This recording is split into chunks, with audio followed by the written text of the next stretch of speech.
everyone. Myself Kainak and I am studying in grade 7 and I am also studying in MM Transformation Academy.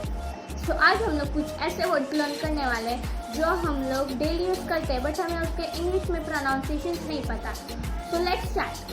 अजीब यानी weird, प्राकृति यानी nature, संभव यानी possible, एकाग्रता यानी कंसंट्रेशन, तुलना यानी कंपैरिजन, छाया चित्रक यानी कैमरा, कटोरा यानी बोल. बहुत सारे लोग बोल को मिसप्रोनाउंस करके बाउल कहते हैं बट नहीं, इसे बोल कहा जाता है. समारोह, सेरेमनी. Thank you.